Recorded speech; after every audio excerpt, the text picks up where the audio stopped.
It is taking a minute, so It says let's. it will be live at 8:05. Okay, perfect. Here we go.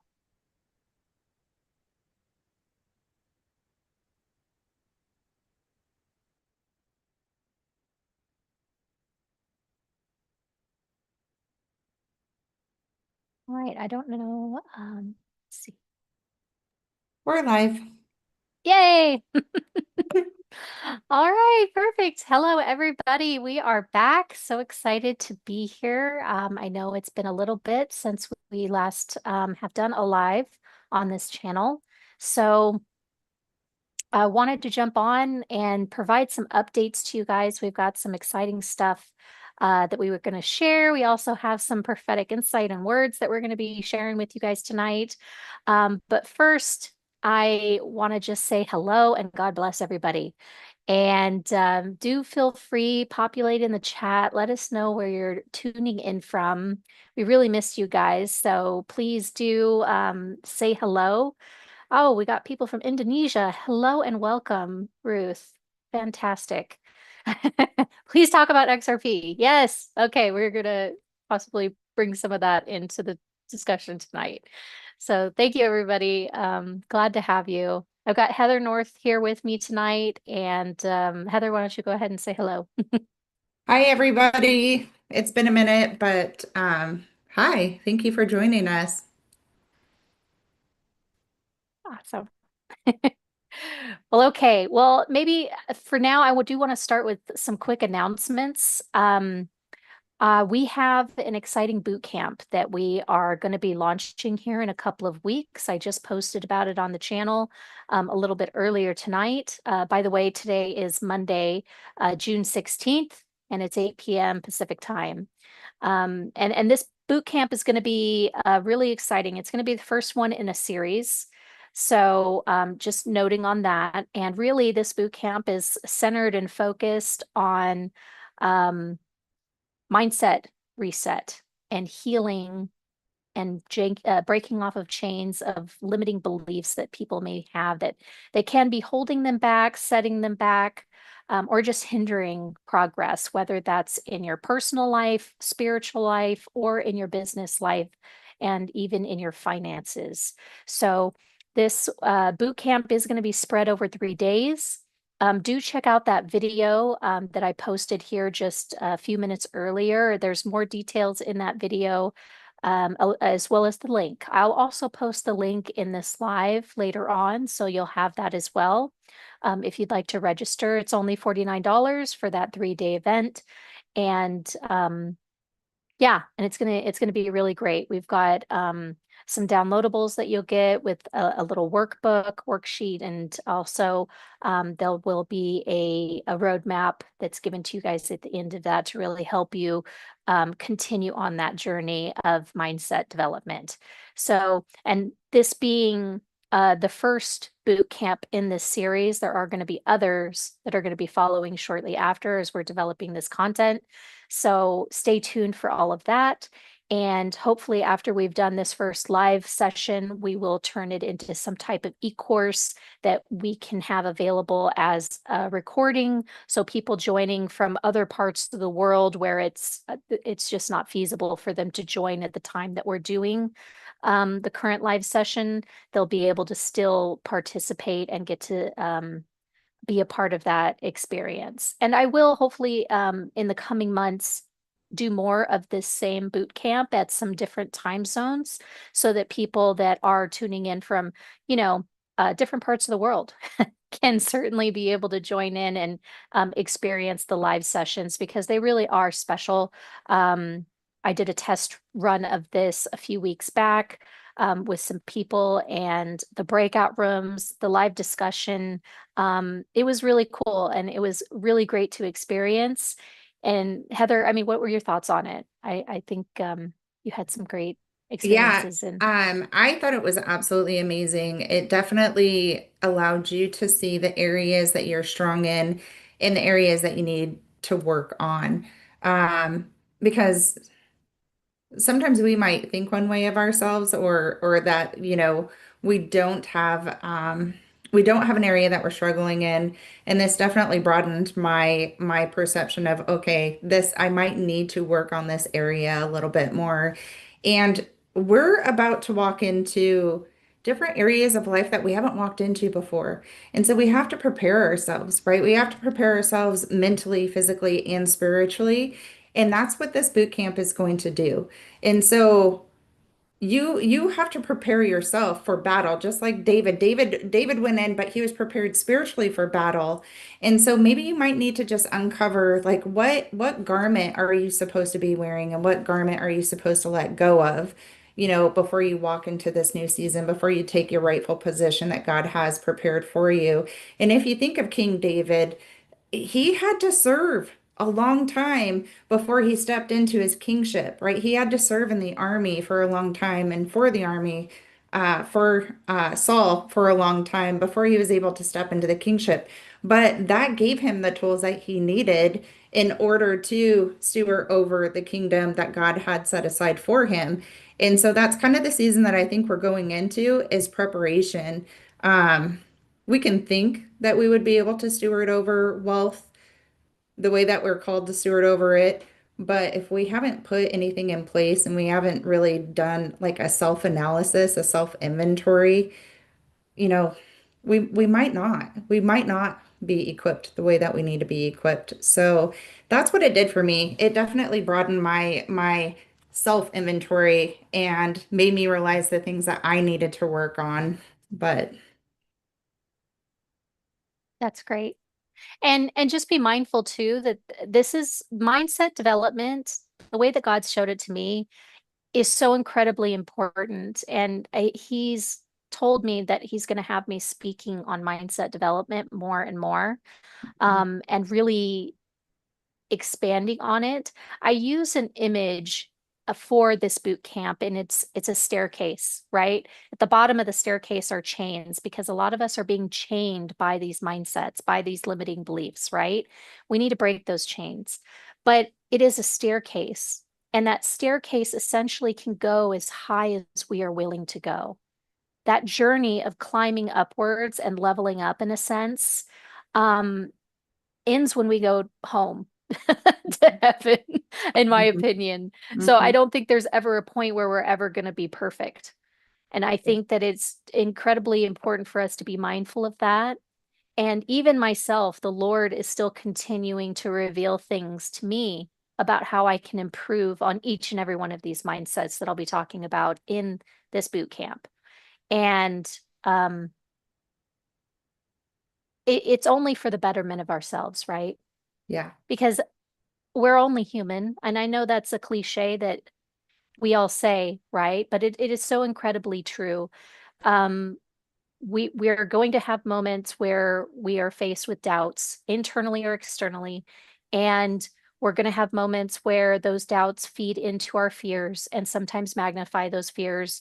We're going to have times where we're facing procrastination, things we know we need to do but we don't necessarily want to do, and we just keep putting it off. yeah, And sometimes even what I've had to learn about myself a little bit is my tendency for perfectionism, because I'm constantly wanting to improve things. I'll do something and I'll have an idea and I'll run with it, but then I'm like, but I can do it better. And then I just continue to improve on it, improve on it, and then I just get into a rabbit hole of stuff never getting finished.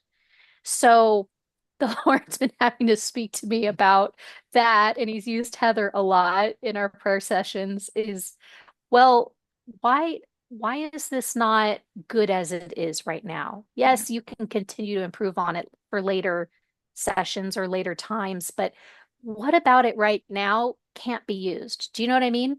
yeah, So I've had to like slap my hand a little bit and just be like, it's okay. It's okay for right now. I know that I have ideas and creative thoughts around how I can improve on these things for later sessions, but I don't need to include those right this moment. I need to launch, yeah, right? yeah. What's that movie? Failure to launch. Failure to I'm launch. I'm failing to launch because I have so many creative things going through my head that I want to grab onto and implement, but maybe the timing's just not right. I gotta wait. I gotta pace myself because Yeah, then you risk burnout. That's the Yeah. other thing too. I So, I get that way too. I get so many creative ideas that I start and then I squirrel, that whole ADHD thing where I start and I start and I start and I start and I start and I'm like, I have like 100 things going on right now and I haven't completed any of them. But really like what God has been showing us and what he's shown me is majority of it stems from something in your life. We either acquired it from our parents, it is just kind of a trait that we acquired through life, or it's a mindset that was inherited, whether it was through actions or whether it was things that we were told. I remember a coaching call that I did one time.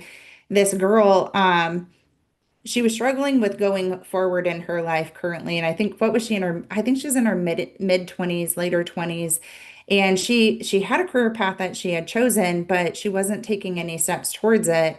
And so we had to dig up some old things. And it was like, okay, so why aren't you going forth? Why aren't you going for this? And, through like coaching and her really digging deep within herself, she realized in, I think it was like first or second grade, she did this project and she poured everything into this project and she was so proud of herself. And her teacher gave her like a B and told her that she could have done better. And she was disappointed. And she said that that set her heart on oh, disappointment. So from then forward, she never gave anything like her all. She didn't go all in on anything. And so she was stagnant in life and just stuck. And I know for myself as well, for those of you who have been through like divorces, my first marriage, I was madly in love, madly in love. And this is something that God had to show me that lined up with my business. And I never would have put the two together. But he said, your first marriage, you were so in love with him that you gave it your all. You went into it without reservations, without holding back, and you got disappointed because your heart got broken. And so then that made me fearful of going all in on something just for me again. And yes, I'm married again, and I learned how to heal that component around love, but I didn't learn how to heal the component around myself. And also, like, not being truthful with yourself. We lie to ourselves. Jacqueline and I just had this conversation the other day about how we lie to ourselves on a daily basis. Like we say, "Oh, I'm going to wake up and I'm going to work out every single day." And then but tomorrow I'm going to start, and tomorrow I'm going to start, and tomorrow I'm going to start. And so we disappoint ourselves on a daily basis so much that we can't even trust ourselves. And so God wants us to build things, but we have to be whole and healed and aware of our struggles so we can heal from our struggles before we can move forward. 100%. And that's something that he's been working on me in that area as well about trust, right? Because a lot of the things he had brought up to me, concerns that I was praying into, he had phrased it in a way that shocked me, right? Because he said, "Why don't you trust me?" Hmm. And I'm like, "Lord, I trust you. I trust you with my life. I trust that you can provide for me. You can do all these things." What I realized was I didn't trust myself. Hmm. I was having a hard time trusting myself and being capable of doing some of the things that he's been telling me I'm going to succeed in. And it's because of past failures that I've had. And it's because of, I think, the trust issue that I have with myself because I've told myself I'm going to simple things, right? Even just around diet, like I'm going to cut this out and I'm going to start going to the gym in the mornings and I'm going to be active in these areas, right? And then the day will come and something will obviously set me off track and I don't get to accomplishing the things that I want. And I procrastinate. Here's the word, Hmm. right? I Yeah. procrastinate in putting off my cutting out certain foods from my diet. And so in a sense, I'm telling myself that I'm going to do these things and I'm going to be committed to it, but then I fail and fall short. So that trust line in myself has been broken. Yeah. And I essentially, the way you described it, I'm lying to myself, Yeah. right? So it gets to a point where you don't trust yourself because you continually lie to yourself. Yes. And I think that's something that people have to realize too, that there is that can build limiting beliefs in your way Yes. that you make decisions, in the way that you behave and act, um, and how you go after and are successful in certain areas. So, Yeah. And even the things that God says, it's like how many of us are holding on to these promises that God spoke to us years ago? And he said that you will have this, and we're still holding on to it. And we're thinking, like, God, we're waiting on you. When are you going to deliver this? And God's like, I would deliver this a long time ago. It's you. I'm waiting on you. mm, You need to figure out why you're not taking action. And it's very easy for us to blame God. And some of the things, like, yes, God, there is a time and a season for it. But other things, and I know for me personally, he was waiting on me. He was waiting on me to show up. And I was, complaining to him that it hadn't happened yet. yeah. Yeah, and just so that people know, and I don't know if I should speak to this now, but I kind of feel like I should speak to this. The Lord's prompting me to speak about it. So I'm Yeah. going to speak about it. So,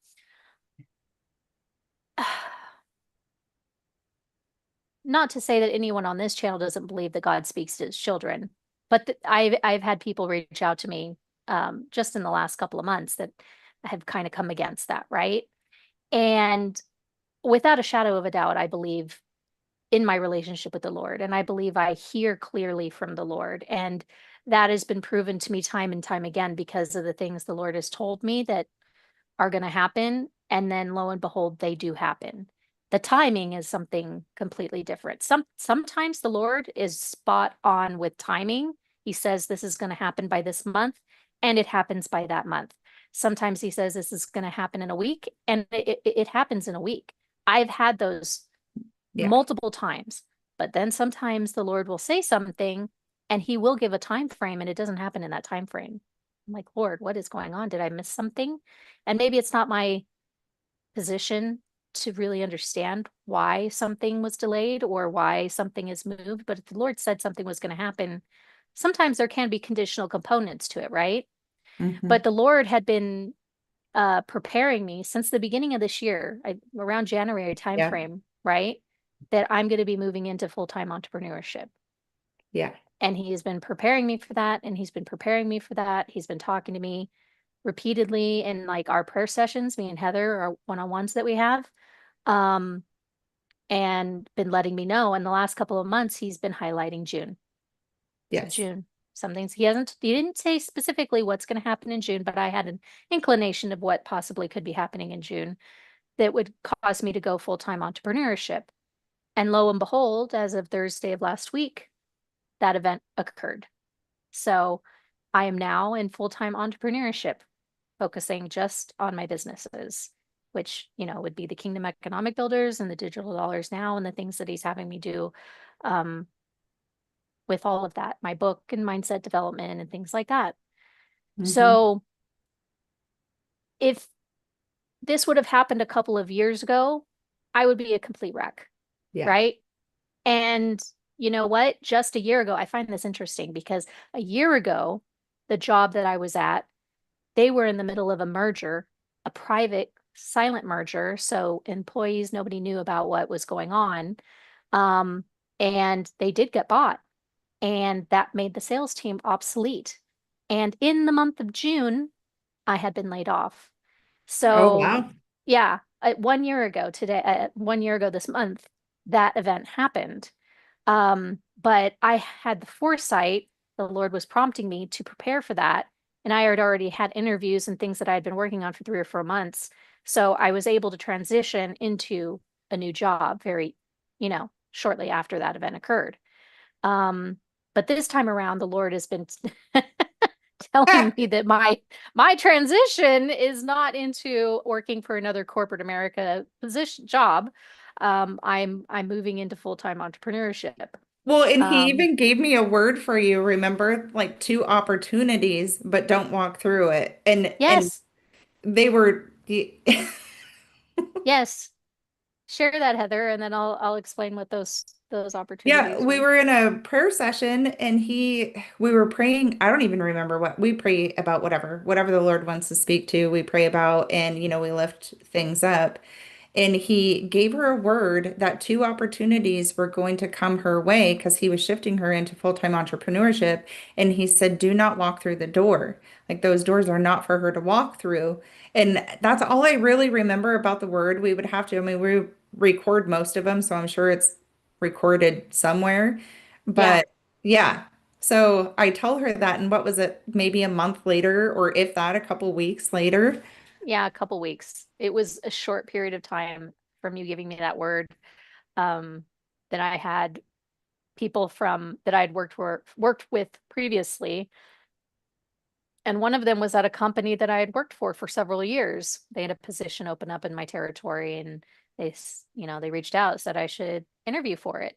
And I'm usually of the tendency that, if it's a good opportunity, might as well do an initial interview. There's no harm in that, and kind of taking it down the line and seeing if this is something that I even want to consider seriously. Um, so I did do the initial, meet and greet. It was an informal interview. It was just to say hello. But within the first 30 seconds of that phone call, it told me right there and then that this was not something that I wanted to be going back into, Yeah. amazingly enough. So it was just confirmation after confirmation. And yeah, so I haven't been pursuing anything seriously. I do have recruiters that reach out to me from time to time with stuff, but I haven't been answering those. And I'm just trusting in the Lord right now, 100%, and that He will provide for my needs. And this is where He has me positioned and where He wants me to be. So, hmm um, One thing that yeah. he had to break off of me, because he transitioned me out of my job, which many people know that testimony. It was in 2021, 2022, I think 2022. And he had to remind me that he is the provider. He's the one that opens and closes the doors. He is the one that multiplies what you do have. You can make all the money in the world and spend all the money in the world. Or you can make little and he can multiply it to be enough, just kind of like the bread and the fish, right? So God is the provider. Your job is not the provider. What you do is not your provider. What you create is not the provider. God is ultimately the provider.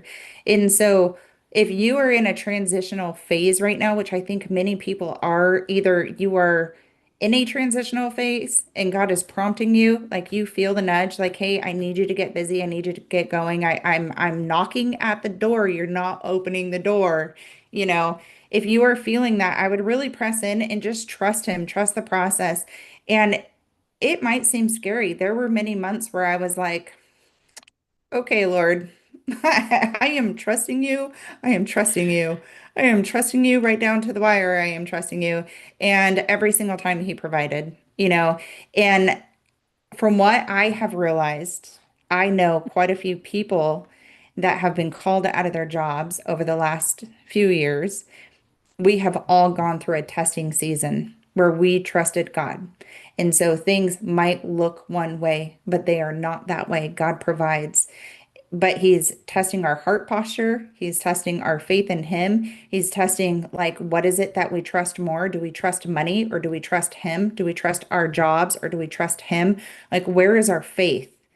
And it is because of what he wants to transition us into in this great wealth transfer, or whatever you guys want to call it, wealth harvest, wealth transfer, whatever terms you want to use there. I don't really care. But you will go through the fire before the blessing comes, right? It's always battle before victory, but you battle from a place of victory because the victory is already won. And so when things get heated up and you start getting uncomfortable, that is typically your sign that something is about to change.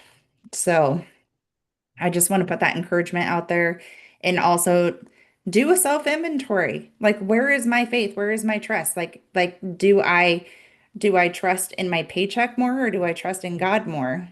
And I remember even being a little kid, I had a single mom, and my mom became single when I was, I don't know, probably about 12 years old, and we didn't have a lot of money. And I remember us adding up all of the bills and her adding up all the money, and it did not make sense. It didn't make sense on how our bills were paid. It financially, like if you add the math, didn't math, but everything was provided, everything was covered, and that is the God that we serve. So, 100%.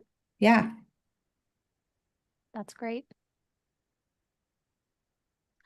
Well, I mean, would now be a good transition point, Heather, do you think, to move into some of the words that yeah. we had talked about? I did just see a comment on here, and it's a little bit negative. I'm going to bring it up. Moses, Leviticus. I understand some perceptions around this, and I can see where you're coming from. I'd appreciate the negativity to not be here in the live chat, but he's making a comment about the April showers may bring flowers, or the April showers and then brings forth May flowers, essentially. Um, I don't know if you guys remember in April, we had quite a bit of a dip in April, both with XLM and with XRP. Hmm. There was quite a bit that was actually could have been made from those people that took advantage of those dips. I think XLM went down as far as, was it 17 cents? Was the low? No, I think it was like 19 or 20 cents, 19, somewhere 20 around cents? there. Okay. Yeah. And then XRP was, I think, $1.87 or something along those lines. Mm-hmm. Um, I mean, we'd have to verify the price points. And then it went back up to what I think it went up to like the 250 range or something like that. That would have been a huge transition.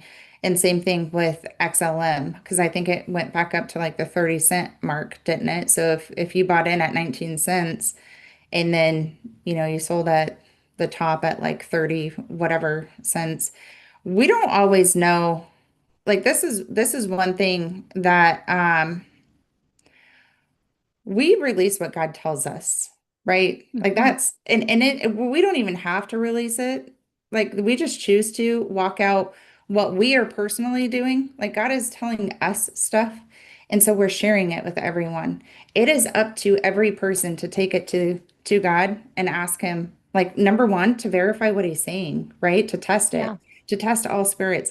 I just had a word not too long ago that was kind of a personal thing that God was talking to me about, and I was like, you know what, Lord, like I don't know. You say to test all spirits. So I'm going to call a few people and I'm just going to test it. And if this is you, I ask that you bring confirmation.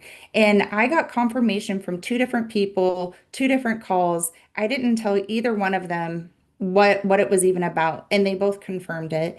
And so even us, like we have to take things like, okay, like you say to test this. So I'm going to test this. I'm going to bring this before you, God. And then you bring someone else in and you bring confirmation. And that's just what we're supposed to do. And maybe if somebody releases a word on something, maybe that portion's not for you. So if we're just out there chasing channels and chasing price points, like that's exactly what you're going to be doing is constantly chasing if you're not seeking him for yourself. We don't know everything. We just release what he is talking to us about. And often other people have more pieces to it. They're like, oh yes, you know what? Actually, that brings me confirmation because he was just telling me X, Y, and Z. And so then that brings us confirmation. So I don't know. That's my little piece that I have. And Yeah. I And and Moses, I do think it will go to 11 cents. I don't know the timeline, but he keeps telling us, yes, it's going to go to 11 cents. And I have saw it at 17 cents. I don't know when it's going to go to 17 cents. I don't know when it's going to go to 11 cents. yeah, exactly. So all we can do is listen to what the Lord's speaking to us, and we're sharing that with our audience, okay? Um, this is something that, you know, the Lord is speaking to us about, and you take that with a grain of salt, pray about it yourselves as to what this could mean for you and your investments. But if you want to look back over graphs, April for both XRP and XLM, they had the lowest point for both of those coins in the month of April um, since November of last year. So November 2024 was the last time that those price points hit that low. And it was in the month of April 2025. And then in May, there was a nice little pump. So yes, for XLM, that pump was like around 10 cents. So those people that took advantage of buying in at that low in April, sold in May, you made a little bit of profit. You did pretty good. Um, I will also say that eh, this doesn't always have to be financial. This can also be spiritual in a sense, but also um, I think with this poem a little bit with some of the things that are going on, I kind of see similarities in my personal life, Mhm. events that are kind of playing out are kind of going in these seasons of, April showers, May flowers, the things that are, I mean, uh, me personally with things that are going on is kind of being reflected in that poem, which is kind of interesting. So Yeah, I there didn't even, are, well, it's times and seasons, right? Because yeah, that's kind of what he's saying, and everything is about times and seasons. And I think the poem that what he gave us was June Sight.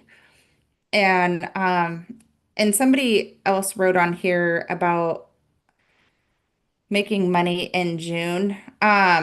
So he told us that there was opportunity to make money in June. And over the last, I don't know, week or whatever, we personally haven't been watching the markets a whole lot because we have other things that we have been working on. And so he told us at the beginning of the year to be in a cash position at the end of May. That was coincidental how this whole thing worked out because we honestly didn't even think about that until he reminded us of that word and how we ended up being in a cash position at the end of May. So in June, there was already an opportunity to make money if you were trading in the market, if you were watching the markets that did drop. I don't know, I want to say a few days ago, and then it kind of did a little run up today or yesterday or whatever. So you could have multiplied if you wanted to, if that's what you were called to do. We're not telling anybody to do anything. That's between you and God and what you decide to do. I personally have taken a little bit of a break away from it just so we could focus on other things. And I just trust like when God is like, okay, I need you to pay attention to this, he will get my attention.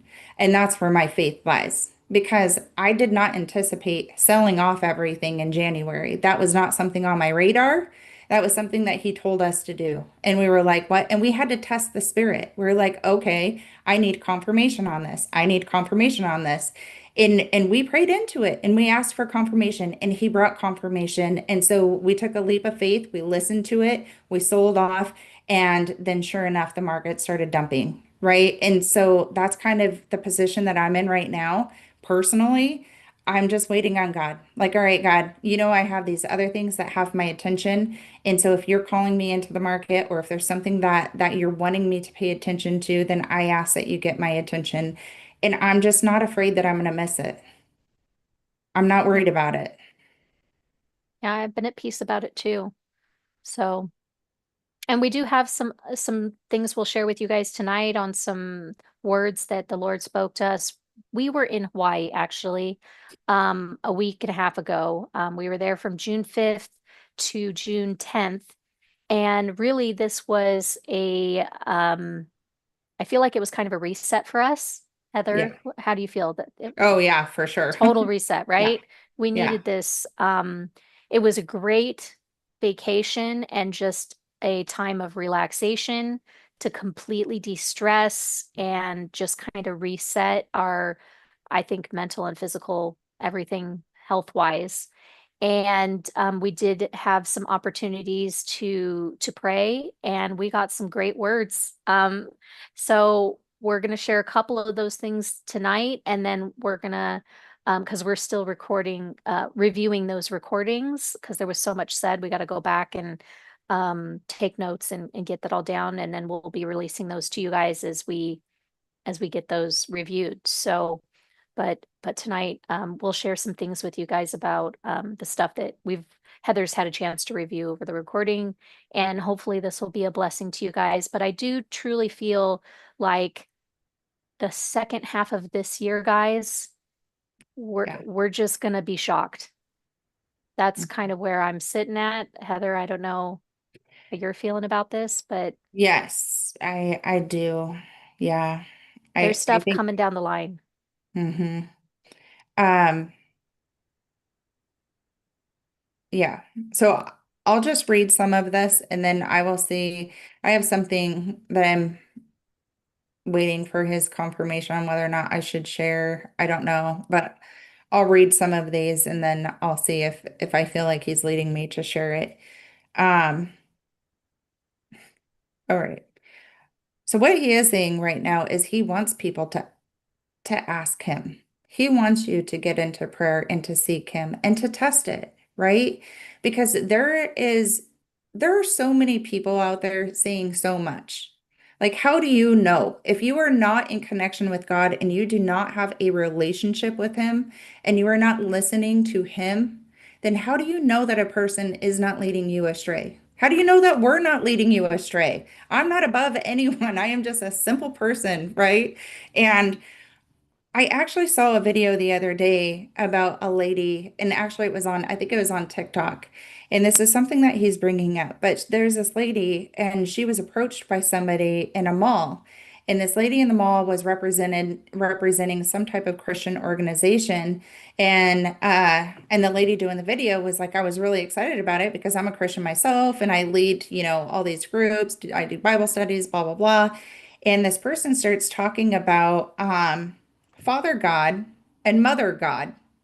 And this lady, so then next thing you know, she gets bombarded with all these people from this group that were like out witnessing to people about Father God and Mother God. And they were quoting these scriptures, right? And they were actual scriptures. But what they were doing with the scriptures were they were twisting them around.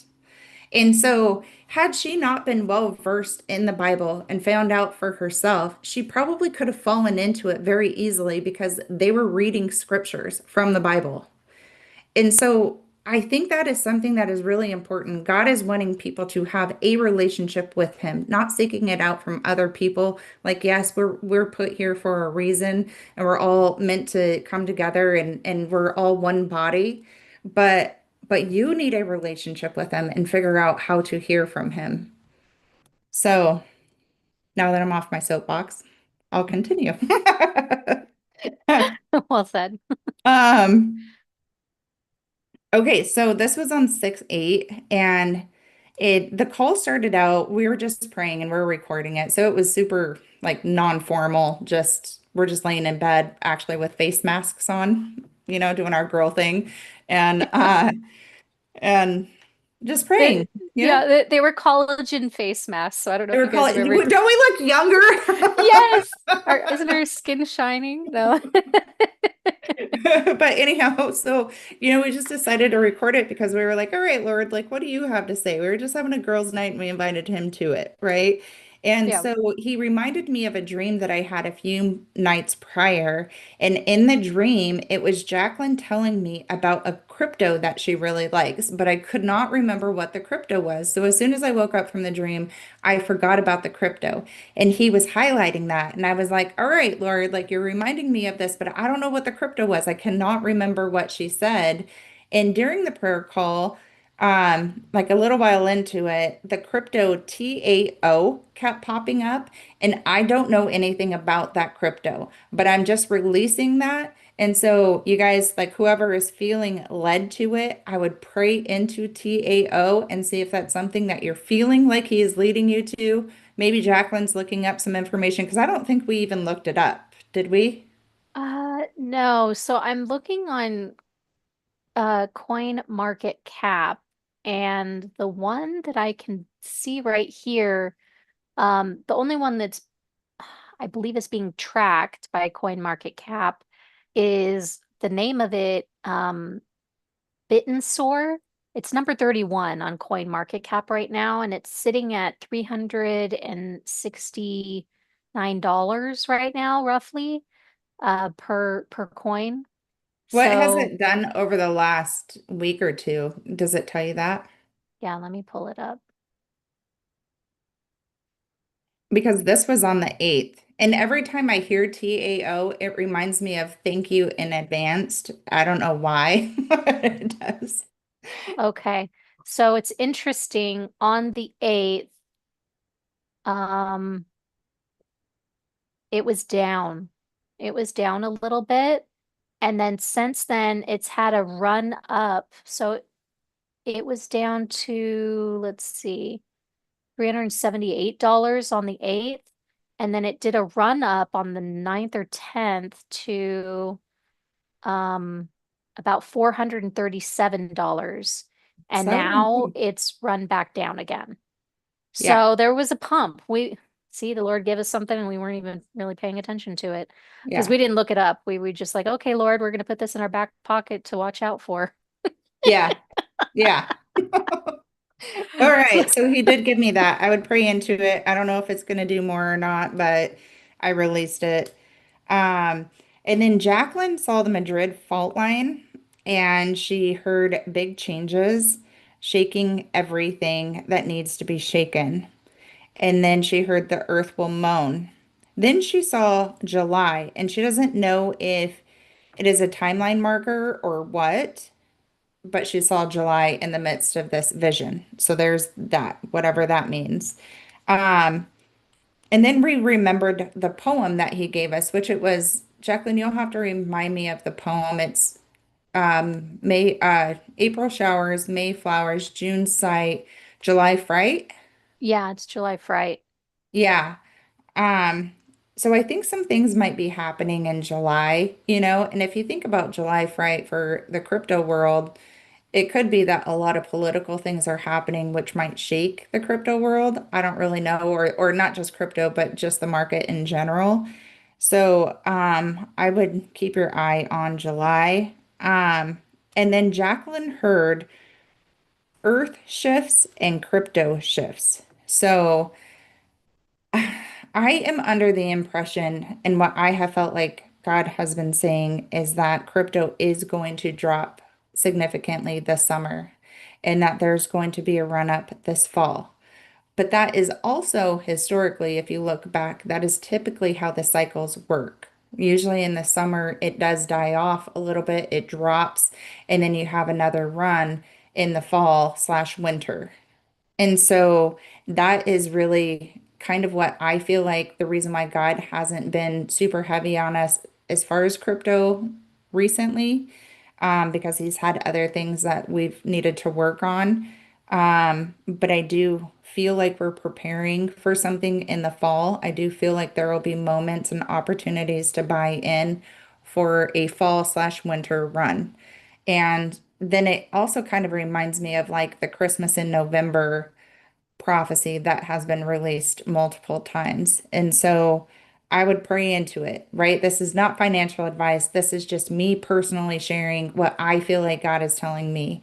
I don't have to share this. I'm choosing to share this. It's not like God said you need to go on and share this because he didn't. I just am sharing what Jacqueline and I both have felt like he's instructed us and kind of told us. If that changes, we will share it. But right now that's kind of our position. Um During that, I saw, or right after that, this is kind of all during the same prayer session. I think it was like 2 hour long prayer session and whatever. But I saw Mexico and I saw a big wave or weather events or something coming to southern Mexico from the Pacific side. I don't know. We have learned that we can pray against storms, right? We could pray against them. We can hold them back that they don't do a lot of damage.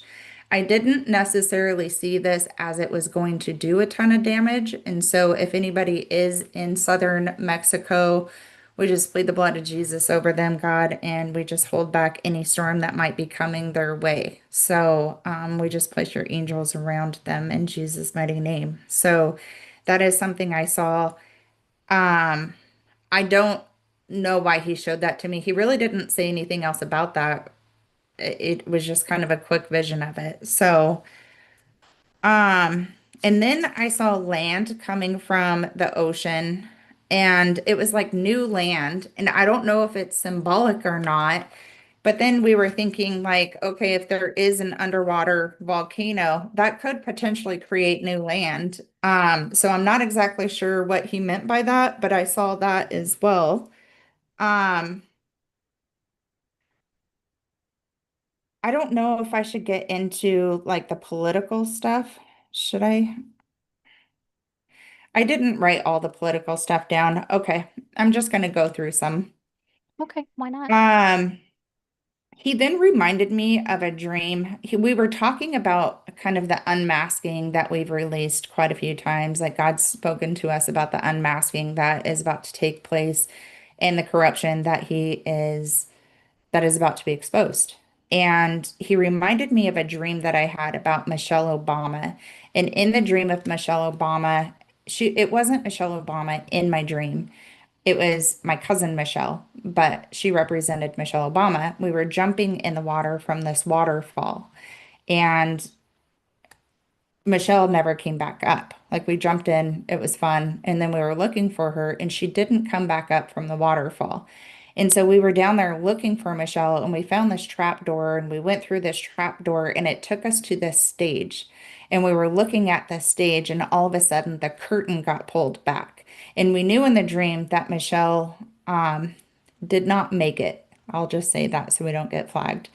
Um, and when I woke up, I knew the dream had to do with Michelle Obama. So he reminded me of that dream again.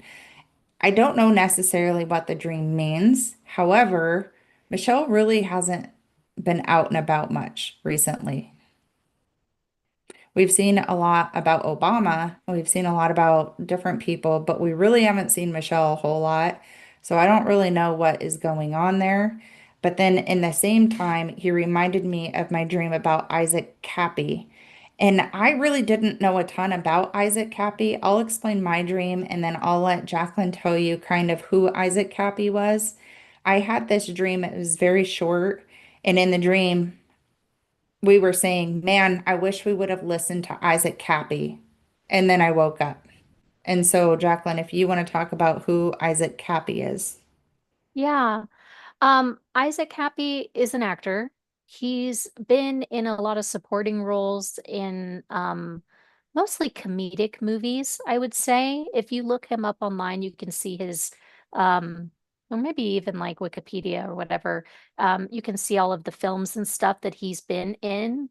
So it kind of gives credibility to some of the things that he released because he's worked with these people, he was friends with these people, and then the curtain kind of got pulled back and he was shown more stuff about these people that he really wasn't aware of until a certain point in his career.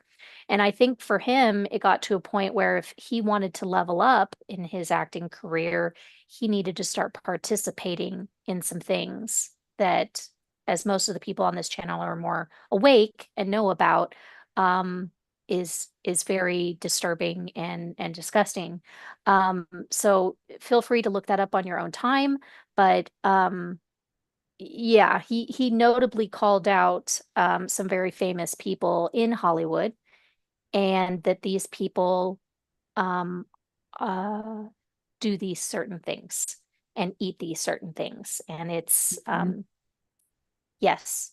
So he obviously did not go forward and participate in those areas, and instead chose to start Exposing them. exposing, yes, exposing them. And he had posted on, I don't know if it was Instagram or YouTube, or he had some social media channels that he was posting on.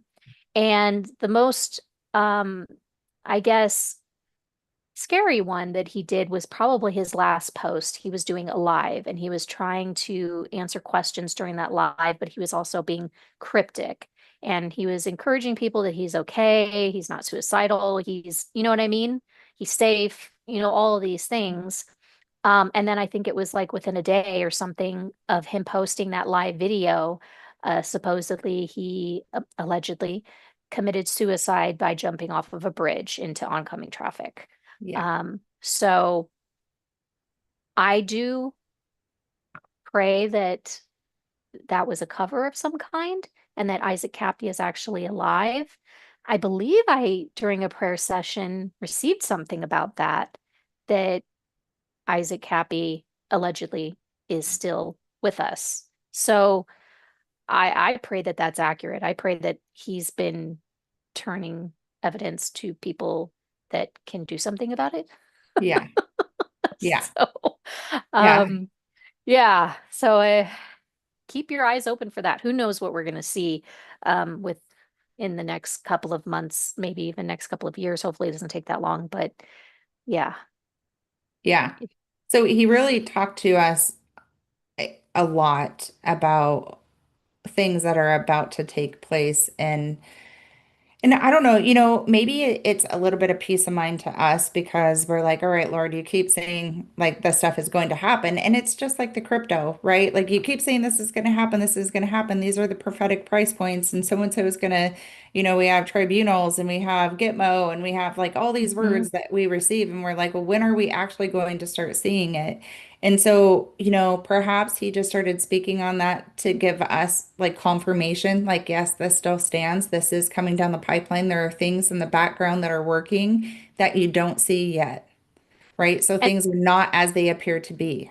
And we have heard that over and over and over. Things are not as they appear to be. And so I feel like, in a sense, he kept speaking to that because things are getting close. We are about to see it.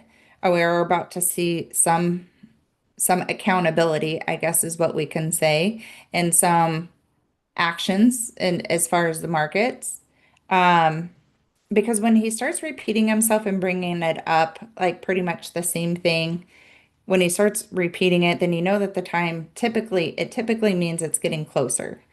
Um, but through this, then he was reminding us that he's aligning tribes and raising up chiefs, and he's also placing chiefs in groups to pray and grow. Jacqueline and I personally have experienced that recently. We have kind of a group that we're a part of that is a prayer circle of chiefs, right? That's what God explained to us. This round table group is a bunch of different leaders from different positions, they have different ministries, and we all come together and we pray together and it's like accountability. And so if we need confirmation, if we need prayer for something, if we need just whatever it is, whatever's coming back, spiritual warfare, I tell you what, when you start putting yourself out there and you start speaking on behalf of God and you just swallow your pride and you just put yourself out there, the attacks are coming. They do. They come and they come and they come. And sometimes they wear you out and sometimes you can ignore it. But you need people in your circle to pray for you. You need people that you could turn to that understands the spiritual side of things that can pray with you and for you and lift you up. So he is segregating people. He's placing them in position because obviously something is going to happen that we need to be put into position, right? It's a great wealth transfer, and it's not just financial wealth. And I guess if we're just sitting back waiting for the financial wealth, if that's all you're waiting for, you're missing out on a lot because there's a lot of spiritual wealth that is being released right now. A lot of spiritual wealth, a lot of spiritual wisdom that is being released. and a Um, lot of, I do want to just add this, yeah. a lot of spiritual doors being Hmm. opened that can lead to areas that are not just wealth, but Yeah. amazing, amazing things, amazing ideas, inventions. The Lord has things He Yep. needs to release to people, and those have to come through portals and doors. So if you're not in a position to receive or go through those doors, He will lift someone else up and put them and place them in the position that He had for you, and they will go through that door instead. So be mindful of that. Yeah. Yeah. Well, and the ideas and the gifts that he wants to release to you could be your portion of the wealth transfer. Like, yes, he has investments, but he also has like just like Jacqueline was saying, he wants people to take over businesses because Yes. we need business people to raise up. Because if we do not have business people raising up, we will end up in the same position that we have been in the past. Because when you do dive deep, once you do go down the rabbit holes super far, or you allow God to take you down the rabbit holes, you realize a lot of these large corporations are owned by very few people and they're funding satanic agendas, right? Yeah. So if we want global change, if we want a kingdom here on earth, then it takes us to move into position. And I do want to say this, he's dropping this in my spirit right now, so heavy. Oh, okay. So he's telling me right now he's coming back for a spotless bride. I don't Hmm. think a lot of people understand what that means. Um, what was the commission that he gave before leaving this earth, before Jesus ascended to heaven? He said to occupy. That means hold the land. That means hold the positions of the land, hold Hmm. power, hold position of influence, to be, to occupy the land in a kingship manner. Yeah. If you were to look, let's just look at America right now. Are we holding the land in the area of media? Are we holding the land in the area of education? Are we holding the land in the areas of entertainment? Are we holding the land in the areas of finance, in business, in economics, in the political arena? No. Very often we are underrepresented. We are under and misrepresented in almost all of these areas. Hmm. We are not spotless yet. We need to become spotless and we need to be ruling and reigning with Him, first starting here in our hearts, then our minds, then outwardly in our spheres of influence within the land. We need to be occupying this land from a place of rulership, of authority, kingdom authority. We need to be looked at differently. A lot of times, the world, the unbelievers of this world, look at Christians and they mock us because we look like a joke. We Hmm. look like hypocrites. We say one thing and we act just like them. Hmm. And there's no power, there's no authority, there's no operating in anything that they can see that's really different. And all of that needs to change. Yes. Yeah. Well said. Okay, go ahead. Sorry. That's all right. No, I think that was perfect.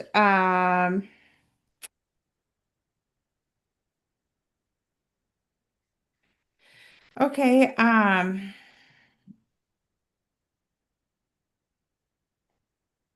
So then he started talking about JD Vance. He's talked to me about JD Vance a lot. I have words about JD Vance that I cannot release yet. And so part of this kind of goes hand in hand with the words that I can't release yet, but this will be enough, and this is what I can release. So he said, JD Vance, start watching him as shifting is happening there. Many indicators will be given. And then he said, JD Vance and crypto are tied together.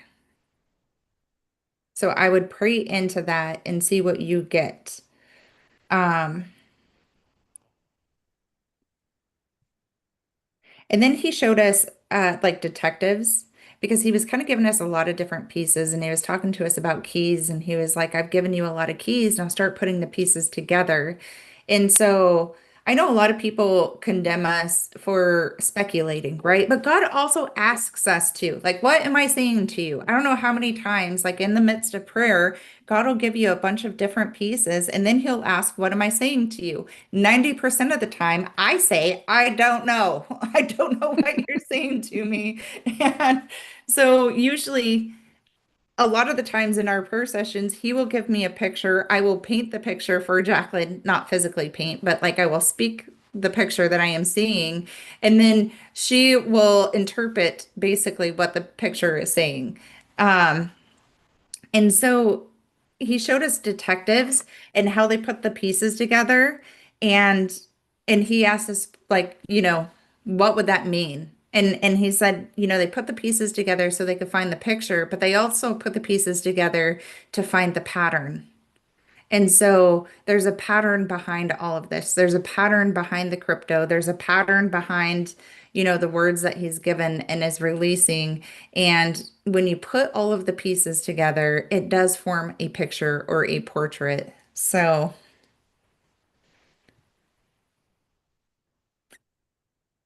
Oh, and then he started speaking to Jacqueline, and he was talking to her about new cryptos, um, or different cryptos. Excuse me, I think they were new cryptos and finding them early and how you can buy in early, when they're really cheap. And then, when they finally take off, you make a ton of money on them, or you have the potential of making a ton of money on them. And I believe he's going to start releasing some of those to people. I know that he's going to be cleaning up the crypto world. Like there will be quite a few of them that are no longer here, or I don't know, maybe they might lose their ranking as far as what they're considered or their utility. I think there might be definitions around utility, their utility basis coming about pretty soon. So that way people understand that a little bit more. But yeah, so he was talking about paying attention to new cryptos coming out and asking him for the ones to invest in. Um, and then he said that we are going to be shocked that he said that we are going to be shocked and unbelievable things. And he said nothing will be the same, but do not be afraid. And so he has said that on numerous occasions. I do think that that has to do with a lot of different things. I do think that something is probably coming to America that we're not expecting. And uh, I think it will all tie in politically and economically. And I think that we're in for something is about to happen. I don't know when. It's kind of like when God gives the word soon. When he tells me soon, I know that soon could be next week, and I know soon could mean 2 years. That word soon is so broad. And so that's kind of this. It's soon, but I do feel like it's on the closer range versus latter range. But I don't know if you want to add anything to that, Jacqueline. No, that's very true. Yeah. Yeah. I've gotten caught up in that too, where I'm thinking, I make assumptions thinking that it's going to happen sooner than it, actually does end up coming to pass. Like right now we're waiting on XLM. So, um, And it's going to happen soon. yeah, that's what he keeps saying. It's going to happen soon. But I'm just like, but Lord. What does soon mean? Yeah, exactly. I don't know what soon means. And, and through that, he just teaches us patience, Yeah. and not to allow it to control your emotions. I think that has been my biggest takeaway from this whole thing is, you know, I could say for myself, there's been times where I've missed different runs, and then this disappointment sinks in, like, oh man, I could have made some money. I could have, and I didn't do it. And then God's like putting me in check. Like, yeah, but you didn't. So like don't let that control you. Don't let disappointment sink in, but learn from it and move on. And that has been really like my biggest takeaway on this whole crypto thing. And there was times where I was trying to day trade for a minute when he was telling me to try to day trade, and I lost money. I did not make any money day trade. Oh, I think I did a couple times, but nothing significant. And you know, it kind of hit me emotionally at first, like, I don't want to be losing money, Lord. Like, how come you didn't show me, or will you show me? And I'm like begging him for this stuff, and he was telling me, yeah, but you did gain if you choose to gain. And I'm like, well, what do you mean by that, Lord? And he's like, you could gain knowledge. Like, what did you learn from it? And I'm like, oh, okay. So I gained knowledge that I will forever have and I could pass on. Um, Yeah. That I so think it's that was the mindset. biggest yeah, that was the biggest thing that he was teaching, I think both of us during that season is around the emotions that come into play with day trading and with situations like that because he was showing like I was at that time just using a small portion of my overall investment Yeah. portfolio, right? Like it was probably like 10% of to day trade. The rest I had in other cryptos at that time. But uh just the loss that I was experiencing on some of these trades was giving me emotional distress, Yeah. and he was having to show me, imagine you're freaking out right now about a few $1,000s. What happens when it's a few $1,000,000? Mhm. Yeah. Like Yeah. you need to get these emotions under check right now. Yeah. Like you want to steward over millions of dollars and you're freaking out over a couple thousand. Yes. Yeah, exactly. See, we Yeah. have work to do. Yes. Yes. Um, okay, so then I'll say this last part about gold and silver, and then I think that'll be good. Um, so um, so then he said that recompense is coming to the nations, and that was plural. He said uncovering global corruption, and he said coming up global correction. And then I saw money stacks, and so I'm gonna explain the vision that I saw because just so you guys understand kind of how he speaks through me sometimes and how I have to receive interpretation even of what I'm seeing because sometimes he just gives me stuff, but I don't, it's almost like I don't always register what I'm seeing. I just speak it. And then it's almost like Jacqueline's the scribe that jots it down and then tells me, okay, this is what he means, or she relays it to me, or something along those lines. I need interpretation at times. Um, so then I saw stacks of gold being hidden. Uh, and then as the unveiling or the uncovering happens, stacks of gold being discovered. And then I saw it being dispersed. And so it was kind of like through the corruption, as they uncover the corruption, stacks of gold was being exposed and uncovered and recouped, basically, is kind of how I saw it. And I saw pyramids, and maybe somebody else would even have like a further understanding of this interpretation of this. I saw pyramids and um the pyramids from like biblical times, and it and then I saw the uncovering of today, and I saw gold hidden in the pyramids. And I don't know if it was actual or not, but it was almost like I saw the Egyptian pyramids, almost like you would think of pyramids in Egypt back in biblical times, like Pharaoh, and I saw gold under them. And I don't know if this has anything to do with actual Egypt. I'm just like, that was just kind of what I was seeing in this. And um, I don't, did you have anything you wanted to add right then? I don't know if you remembered, but I wrote the, Yeah, he just reminded me. I'm remembering there are actually more pyramids in South America and North America than have been discovered in Egypt. So I yeah, know the Great Pyramids of Egypt, that's a big one that they always talk about, but there are so many Aztec pyramids and things that it's very clear in the way that the forest kind of has grown over these areas, but they're very symmetrical. And you could tell that there's a man-made structure under some of these mountains that are like they have vegetation and trees and things that have grown over them that they haven't even been excavated yet. So I don't know if there may be a future point in time where there are things that are discovered underneath some of these pyramids that aren't even acknowledged yet that they're there um, yeah, on a yeah. global scale. Yeah. But I remember that's what I had a thought during this first part of our session. But I don't know if it has anything to do with the symbolism that the Lord was trying to show you specifically with the gold underneath the Egyptian pyramids. Yeah. So then the Lord talked about gold being dispersed in the Bible, and I felt like it had to do with Egypt. So yeah, that went hand in hand. And then he said, as the global elites are exposed, gold will be uncovered and it will be dispersed appropriately. And then I saw rushing rivers, healthy rivers, and it represented the health of God's people and his spirit flowing through it.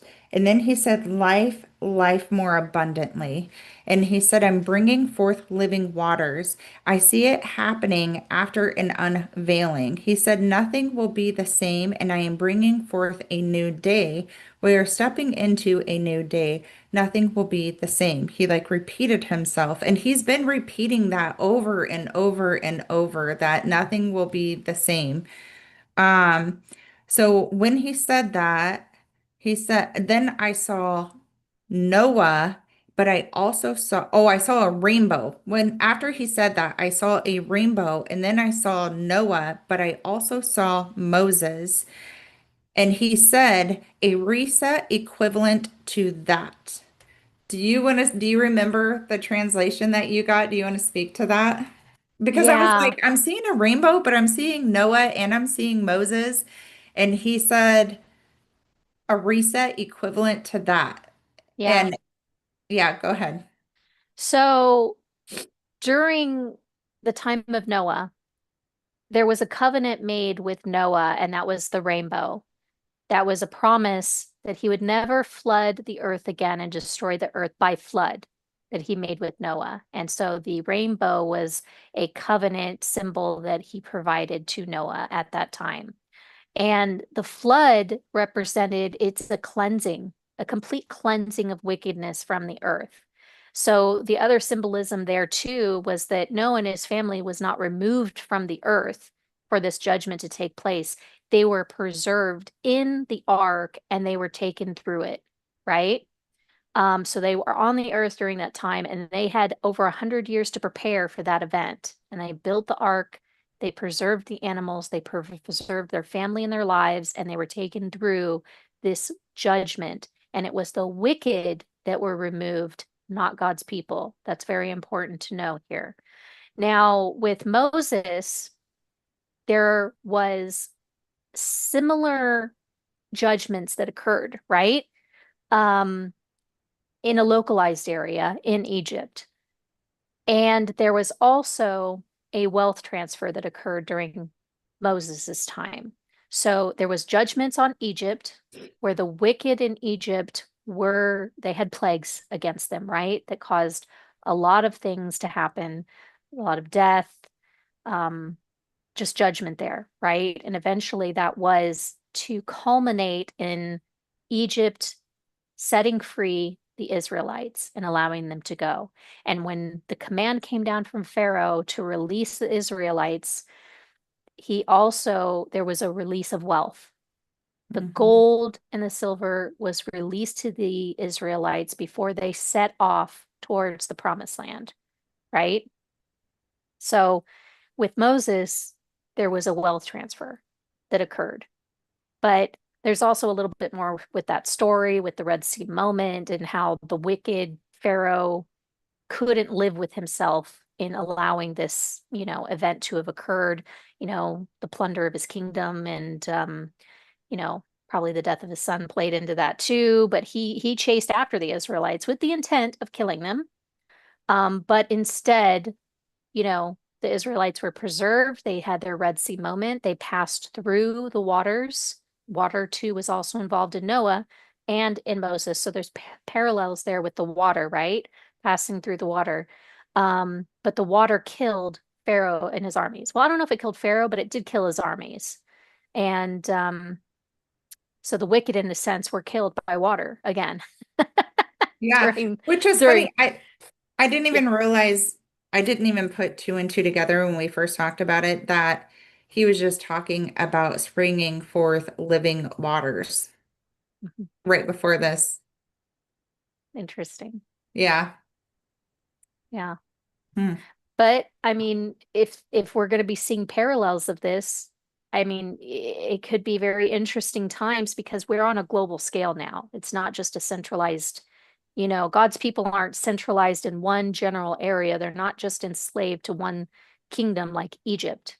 We Yeah. are globally spread all over this earth in multiple kingdoms, right? So the scale of what's about to happen is going to be much, much larger.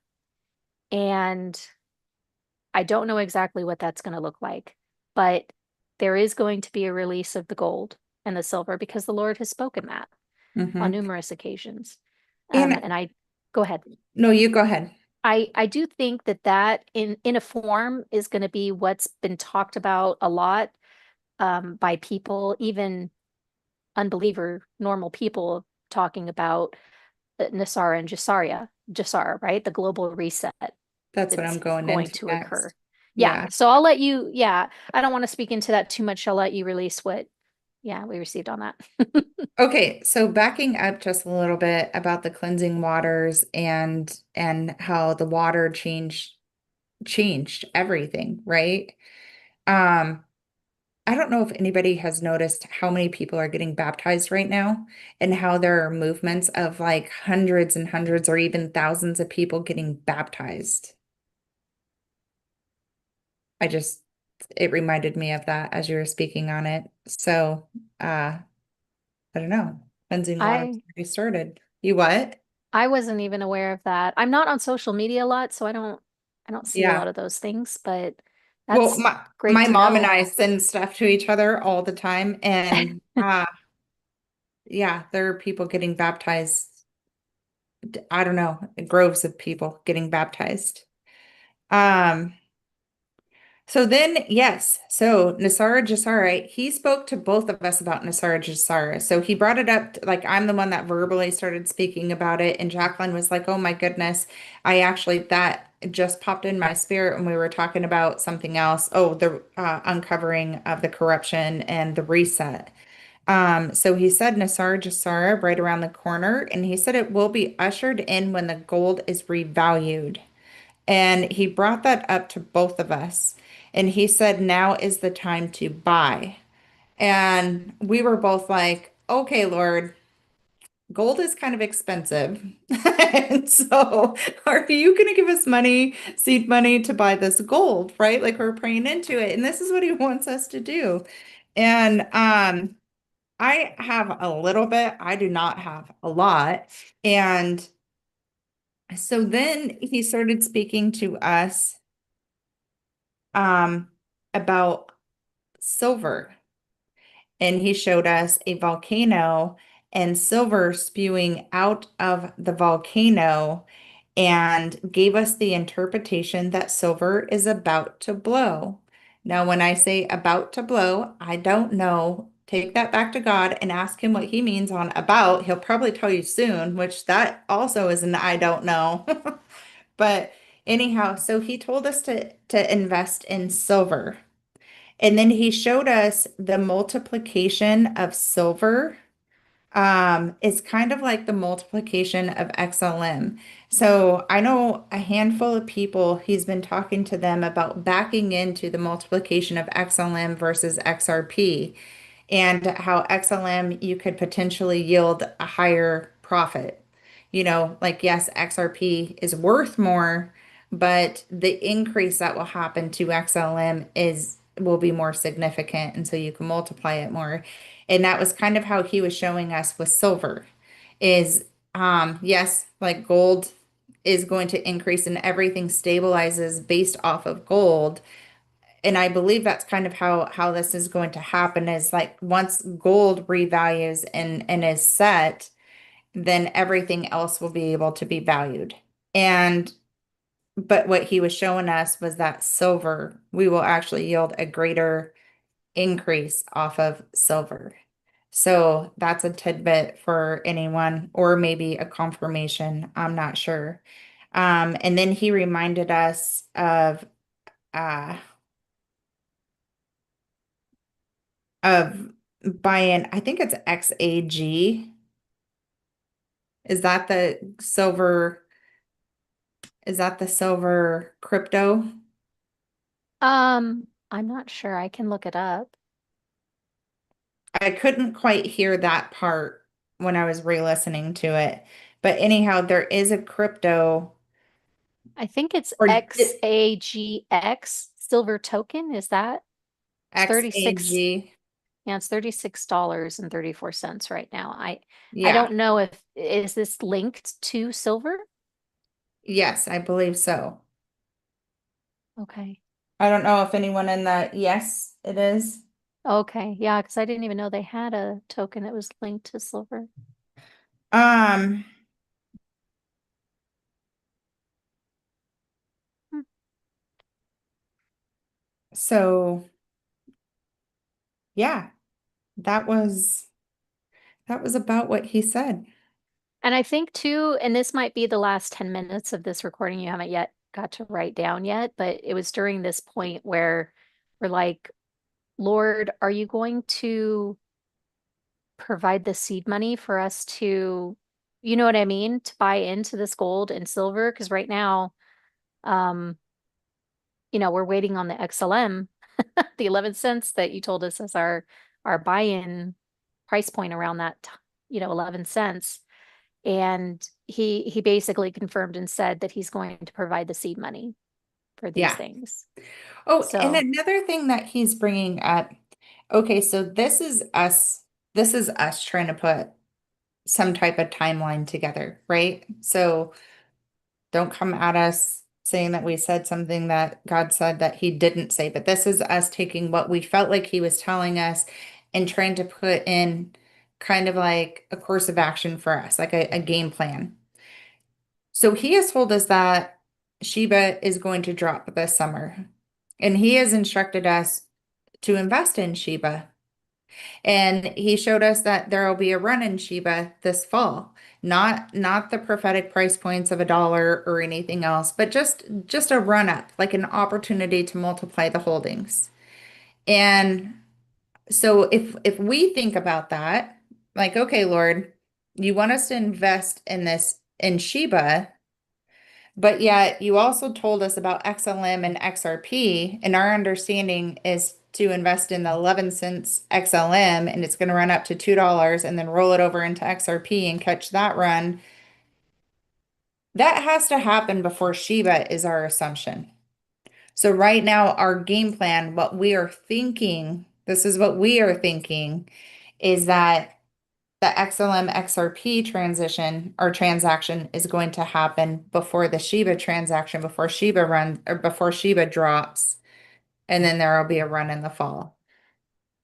Is that kind of what you were? Yeah. yeah, yeah, that was my Okay. understanding as well, my interpretation of what he's kind of shared, and that Yeah. the gold and the silver reevaluation of that will happen shortly after. And I don't know if it's going to be triggered by the crash, because we know there's a crash coming, a Hmm. market crash and a crypto crash, um, which we don't know the exact timing of when that's going to be.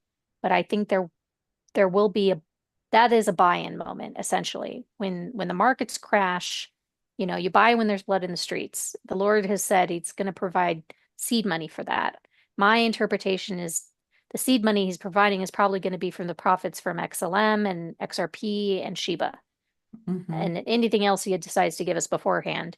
But we'll have seed money to buy into gold and silver. We'll have seed money to buy in. He said there's going to be a select number of cryptos that he wants us to buy in during the crash. Yeah. He told us he would give us those cryptos when we get closer to that time. So Hmm. he doesn't want us spreading our money too thin Yeah. over a lot of cryptos. He wants us, me and Heather anyway, he wants us to be very strategic about what we're buying into Hmm. to maximize the multiplication of our investments, if that makes sense. Yeah. So, um, stay tuned for that. We're still waiting to hear more confirmation there. Well, and it's But also a lot of faith, because like yeah, typically he tells you don't put all your eggs in one basket. Now he's telling us to put all of our eggs in one basket, which is faith. very true. But, Um, we're listening. yeah. And I think also it was during this time he showed you the calf, the golden calf that the Well, I didn't Israelites, really, yeah, I didn't write that down, but that was during that time. Yes. yes, Yeah. but he was showing it to you being covered in silver and not gold. Yeah. So the interpretation that I had of that was that, at the time of the Israelites leaving Egypt, gold was the most valuable precious metal that they had. And historically, gold has always been the most valuable substance, right, on Earth. Mhm. We are now in the age of technology, where if you think about it from a logical perspective, silver is much more valuable right now than gold because we Mhm. use silver in more things. Everything technology based wise that involves a computer, a circuit, you name it, it needs silver. It's a conductor, it's a superconductor. It has to have silver. So You know Right what? now. That makes way more sense because he said they are building a silver calf. Yeah. Yeah. Huh. So, Yeah. so right now it's like, from a worldly perspective, they're building a silver calf, they're worshiping, silver. I think they're deliberately too suppressing they have historically over the last 100 years at least, I would think, suppressed the price of silver to allow them to make products and technology that are actually profitable to them, Yeah. right? Because of how much use and requirements there are for silver, technically, silver should be a lot more expensive. Do you know what I mean? Yep. Yeah. Yeah. We didn't even get into all of that. He gave us like a an interpretation. You kind of gave an interpretation, but I did not think about the utilization of silver right now. Yeah. Yeah. Yeah. And that's why, too, I think there's such a big push to recover your phones. Do you know how much silver is used in your phones alone? Hmm. The chips, the circuits, all that stuff. I mean, it's valuable, right? They want that back. So they give you money for trade-ins, trade in your old phone, get a new phone, but they want that old phone. I've even Yeah. seen people on YouTube, they take apart phones and then they melt down all the silver that's in the phones and yeah, use that or Yeah. resell it or whatever. Well, even gold, they do it for the gold too. Yeah. Yeah. So Okay, well, I do have a little bit. I didn't realize I was so close to the end of what I wrote down, so I'm going to just read this. Um, okay, so he said that recompense to the American people, the corruption that is about to be exposed is on a global scale. And he reminded us of the stone that Trump has. And he said exposure. And he said everything in the dark, like basically everything in the dark will come to the light. And um, we saw it going back to several presidents, even before 9/11. Um, and the truth around 9/11 will come out. And then he said civil unrest in an unruly nation. And we were like, okay, what do you mean by that? Civil unrest in an unruly nation. And then he reminded me of a vision that he had given me around 2020 about the fall of America and the rebuilding. So the complete destruction or the fall of America and the rebuilding of America. And it was like complete destruction and chaos. And I told Jacqueline that I would find this original word. I have it somewhere. I don't really remember. I don't know where, but I have it in one of my journals. But basically, what I saw was corporations falling and banks failing, destruction, chaos, the stock market's falling. And I remembered something in the word about the World Series, something happening around the World Series. And I did see monuments being torn down.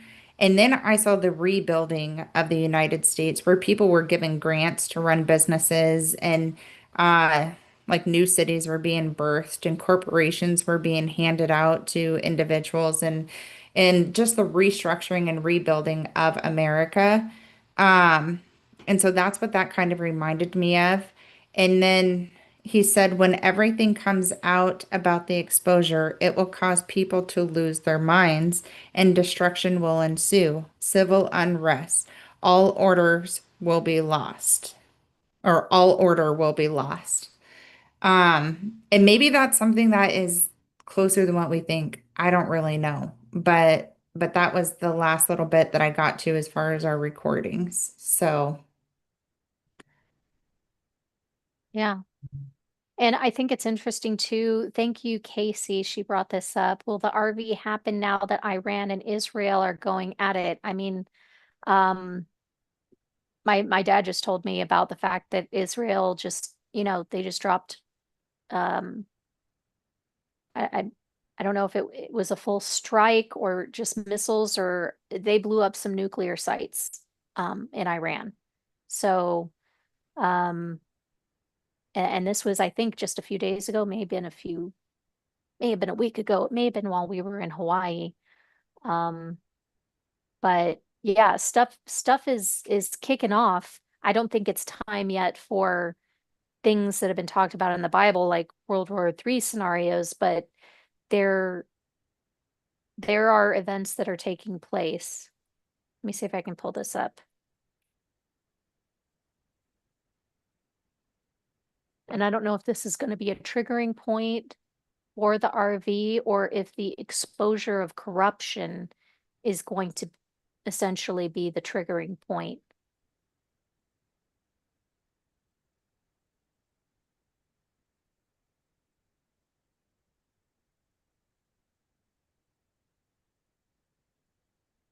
Yeah, just today, New York Times is talking about Israel widening its attack, escalating its bombing across Iran. Oh, so, and they're talking about October. Do you remember the full poem? It Yeah, was like April showers brings May flowers, June sight brings July fright, August storm brings full form, September plunder will bless October's numbers, right? Is that right? yes, that is right. So that is, they're talking about October in the chats. I was given that poem several years ago. I had no idea what the poem had anything to do with until Jacqueline and I started talking about the poem. What was it, this year? No, it was the end of 2024, right? And we felt like God was saying that it had to do with this year in cryptocurrencies. Um, and so those of you that are talking about October, I we have seen October as well for something. Something is going to happen in October. But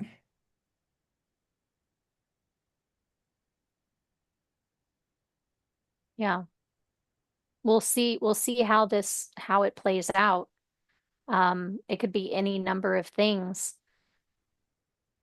And we may very well see the RV, the revaluation of currencies and the revaluation of gold and silver happening somewhere in, you know, September, October, November, December timeframe of this year. I think I posted a video last year saying that, yeah, that was my assumption that the revaluation would happen in 2025. So, and that was just an assumption. That wasn't really necessarily off of a word the Lord gave me, but just me kind of playing out timeline scenarios. Um, and I know that Brandon Briggs, he had a vision about the RV and to be careful once the RV does happen, to be mindful of not putting your cash and leaving all your cash in the bank because sometime a few months after that time frame, there would be some type of banking collapse that would occur. And people that had become millionaires essentially overnight, a lot of them Christian, a lot of them lost their all of their money yeah, because banks went out of business. yeah, So I think the RV is going to be a triggering point for a lot of things. And I don't think the old banking system, it has to fall in order for them to usher in the new banking system, right? And the new banking system that they want to usher in is a digital system, right? And it's yeah, running off of centralized and decentralized um, tokenization of coins and currency. yeah, I mean, that's where it's headed. That's where the technology is headed. Um, it just makes sense. It's cheaper, it's faster.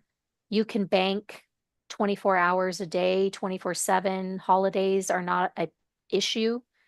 Um, you know what I mean? The SWIFT system is already moving over to utilize this new technology. I think it's all a matter of them just flipping a switch, but some of these old banking systems are going to fall. And in that, people are going to, unfortunately, I think there's going to be a lot of people that will lose money. People will lose life savings. They'll lose pensions. They'll lose retirements. I think it's Yeah. going to be really hard. So Um, Starburst the Exile wrote on here, Saudi Arabia will need much silver as well, the projects and cities. And that caught my attention because when I was re-listening to our recordings, now I can't remember everything we talked about firsthand. So some of the things that were said, it was kind of like, well, I really don't know what the context was. And so there was a part that I saw Saudi Arabia's prince, and the Lord said, the crown prince. And I saw that right before he started talking about silver. hmm, So I just thought that that was interesting. I don't know anything else about it. I'm just throwing that out there. I don't know if anybody could put those puzzle pieces together, but I did not mention that because I didn't know where God was taking the whole thing with Saudi Arabia because there's nothing else on it. He just gave me that little piece about Saudi Arabia and then he started talking about silver. Other than, didn't we release a word not too long ago about oil in Saudi Arabia? I think so. I think so too, and Trump. And yeah, well, we'll have to go back and look at that. But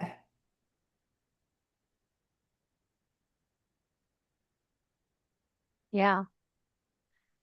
Yeah. I don't know what the timing of all these things are, but um, I think he's given us little nuggets here or there. So as these events start to pop off and come to pass, it's to encourage us that the time is near, right? yeah, I think that's really where it's at. And I feel at peace that the Lord's given at least clear enough instruction um, to us that He's going to be providing seed money in some form for us to be able to buy in during whenever the plunder is, whenever the crash that's going to happen. yeah, And certainly buying in with more silver and gold. You know, I've been focusing heavily on silver because it's easier to accumulate. Gold is it's getting up there now. I think it's around $3,200 an ounce. I think that's its price right now, but it somewhere around in there. Um, but I know somebody else had mentioned in the chat they had to sell off a lot of their silver. I feel you.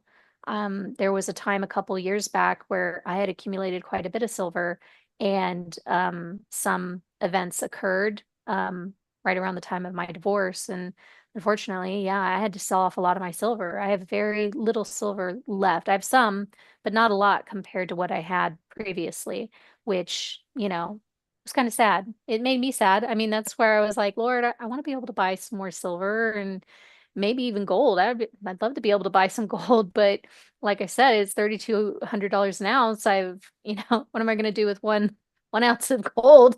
yeah, yeah, And so, um, and I think that's where over the years, he's just been kind of showing me the bigger multiplier, right? It's like, yeah, when you've got a good amount of money, uh, start accumulating gold would be great, but I think the bigger multiplier that we're going to see is the jump that silver may be making. yeah. I think so too. And that's what it sounded like with what he was telling us. Um, and that they're building a silver calf. Don't worship the silver, but obviously there's somebody knows that there's value in it, you know. So, Yeah. Well, all right. I don't know if there's anything else that you had, Heather. mm-mm. No. Okay. Yeah, I don't have anything else. Thank you so much for everybody for your engagement in the chat. Really appreciate it. I hope we've answered some of your questions that you had here. I know you posted a lot of questions in the chat, which is always appreciated.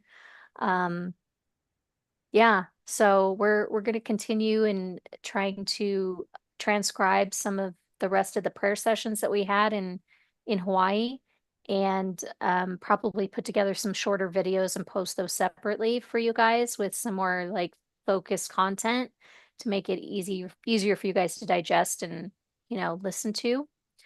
But yeah, that's what we've got for now. Please do um, and do share this live stream video. It does help us with our viewership and helps us with our subscribers on this channel. If you are not already subscribed to the channel, please do click the subscribe button so you can get updates when we post new videos or post or go live. Because a lot of times for me and Heather, we'll just come together and be like, "Hey, are you free? You free? You want to do a live right now? Let's do a live." So because we have more free time in the evenings, that's a lot of times when you guys are going to see us going live is later in the evenings, and I do apologize for that. We're both located on the West Coast, so understandably, the time here being late already for us, it's definitely late for the East Coast and everybody else if you're kind of located globally. So, thanks for tuning in. We really appreciate it. And then do check out the link in the description box. We've got a boot camp that we're going to be launching here in a couple of weeks, and it's the first in a series, and it's all around mindset and resetting your mindset and mindset development. So really excited to put that on. And once we have that launched, we'll probably have some recordings of that people can purchase at a later date if they are And not then able to attend the live did training. we have for the Kingdom Economic Builders paid membership, there's a discount, right? Oh, yes. If you are a member of our platform, our Kingdom Economic Builders platform, there is a $20 discount. So the boot camp itself is $49 for the 3 days. But if you're part of our paid membership subscribers, there is a discounted link, which you'll find in the platform itself. Hmm. And you can get it for $29. So um, check that out. Make sure you log into the paid platform, and then it'll be I posted it in a couple different places, but you can easily find it under the Digital Dollars Now space or in the regular community. So Yeah. And if you're not in a financial position to where you can afford a paid membership. We do have the free section on Kingdom Economic Builders. We don't engage a whole lot on there just because our time is kind of limited and we have other things that we're building, but it is a community for believers. You know, if you guys need prayer requests or just collaborate, talk to one another. It's just a community, right? And it's kind of I think it's set up kind of almost like a social media, open chat forum where you can go on there and post encouragements or prayer requests or pray for people, whatever it is that you need to do. yeah, Um, so for those of you who cannot afford the paid memberships, there is a free portion for community-based area for people. yeah, absolutely. All right. Well, that's about all that I had. So God bless everybody here. Really excited to see where we go from here, and I'm excited to see some things to start to kick off. So I just want to keep you guys encouraged. I will try to be posting more on my YouTube because obviously now I have a lot more time freed up. And I'm going to be busy building some content out as well as some training videos, which I've been trying to work on for the last, I'd probably say the last 2 years. And just the timing of my schedule hasn't allowed me to do this. But I think you guys are going to start seeing a lot more stuff coming out from us, a lot more videos, a lot more training, a lot more um, posts on this channel on Digital Dollars Now. And on the new channel that we have on YouTube, Kingdom Economic Builders. So Kingdom Economic Builders, if you don't know, we're probably going to have that one geared more towards businesses and entrepreneurship. Yeah. And Heather, is there anything else that you want to add? Like the focus theme that we're gonna Yes. So we really want to focus on Christian entrepreneurs and Christian businesses. Um, so also, if you are a Christian business, we would like to interview you if you feel like getting interviewed and you want your business showcased. We are trying to build that channel up, but essentially, we would like to interview Christian business owners, especially because after you really get to know people and you hear their testimony as far as how they came about their business idea, a lot of the times it's a God thing, right? Like it is like I Mhm. wasn't even thinking about it and he led me down this trail. Like even Jacqueline and I, our story around this is crazy. Like if we sat here and talked about the whole thing, like even now I'm like, oh my goodness, God told me this back in 2016 or whatever, but I didn't know it was, we didn't have all the pieces. And so, and same with Jacqueline, she's like, yeah, he's been showing me for the last 10 years. And and so it's just really funny how when you start walking into it and you start looking at the full picture, um, but we want to bring Christian businesses recognition. We want people to know who to go to and for what and who they're supporting and also give God the credit. So, 100%.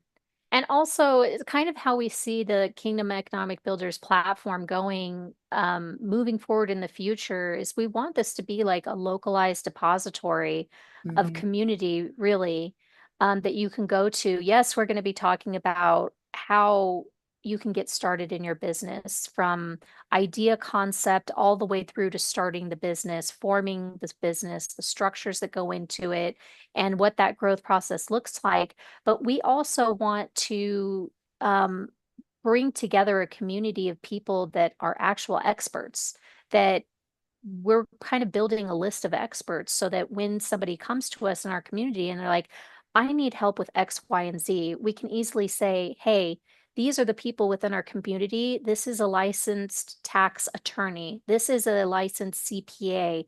This yeah, is, you know what I mean? These are experts in their field. They're kingdom based, they're Christian. You want your business and your money to be going and staying within the kingdom, right? yeah, You want people that you can trust. You want people that are like-minded as yourself, right? So we're to be helping build each other up and helping grow mm, our community. So that's kind of what we're seeing or envisioning for this, and yeah, we're in the early stages of this now. And thank you all that are, a part of our platform over the last 2 months. We just launched it in April, right? So, and it really has grown quite a bit in May and is continuing to grow. But again, like I said, we're just getting started. There's a lot more to come to this, a lot more content to be posted and created. So just stay tuned on that.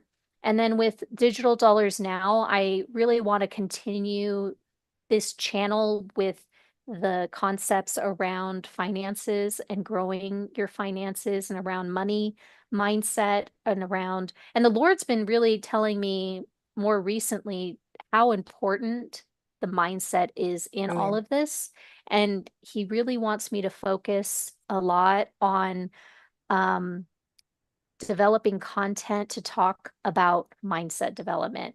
So hmm I think I am going to be having some content, um, a lot more videos I'm going to be posting on my this YouTube channel, Digital Dollars Now, around mindset, um, that obviously is free because it's YouTube, but there will be things that can go along with it, that it yeah, can accompany it, like the boot camps, the master classes. We'll be having some mastermind sessions and things that you can participate in that are going to deep dive into all these areas and expand on them and even further.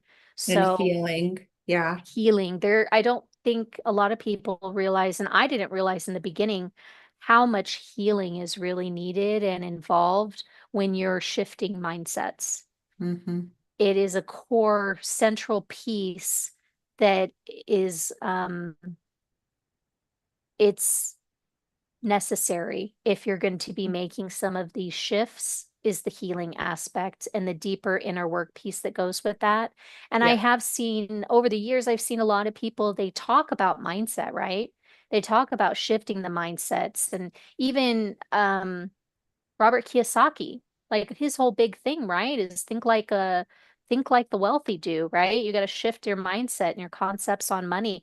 But I don't think I've ever heard him talk from a Christian. I don't even think he's Christian. I don't know that if he's Christian or not, but I've never heard anyone talk about the healing that goes into and the breaking off of these root central beliefs that for a lot of us were instilled in us without even us being aware of it. And a lot of it happened in our childhoods. Yes. I mean, me and Heather, we've been on calls, so many calls together where he'll bring something up and take me down a line of thinking, and it leads back to my childhood. Yeah. And that blows me away. Yeah. Yeah. We had one around money not too long ago, and I won't get into like the details as far as where the money mindset came from, but he he had to take me down to like something that happened, and actually it had to do more so with like my life coaching and kind of business aspect, and like I was struggling with, and what I had struggled with a lot was setting a price, right? Like I was always like, oh, I should give a discount. I shouldn't charge this. I should do this. And God was like, you don't walk into stores expecting a discount every day. Like you have to operate that way to where you are a place of business and you set your standard, and that's the way it is. Not that you can't help some people. Yes, you can, but it was something that he was really working with me on, and he had to take me down where the money concept came from, where that whole piece came from. And it was something that happened to me when I was a child, and I had to heal that component. And it wasn't even like I had to do a ton of work around it because I had already healed it. I had to be aware that that is what caused that thing to take root. That is where that thing that I had to go back to was the one thing that allowed for this mindset to take root. And then he took Jacqueline down her trail also. I think it was like the next day or that same day or something. I was like, "Oh my goodness, you'll never guess what God did." And I said I never would have thought it. I thought I was healed from it. I was healed from it, but I did not know that I developed a particular mindset from this one thing that happened when I was 8 years old. Or maybe I was a little bit older. Maybe I was 10 years old. And so then he took Jacqueline down, and it was the same thing. She developed a money mindset from her childhood that was actually keeping her from being successful today. And so that was both of us, and it had to do with our businesses and structuring our businesses, and just like things that might have been hindering the growth of our businesses and the development of our businesses and taking it serious. And so it's just, I don't know, it's amazing. I love it when you partner with him and you open yourself up to accept it, because Yeah. you have to find out where the seed took root, right? And that's where you have to uproot it. Yeah. And truly, that I think as well requires you having a deeper relationship with the Lord. Hmm. Because one of the things, and I think I've talked about it on this channel, when I was 18 months old, I was hit on the back of my head with a softball.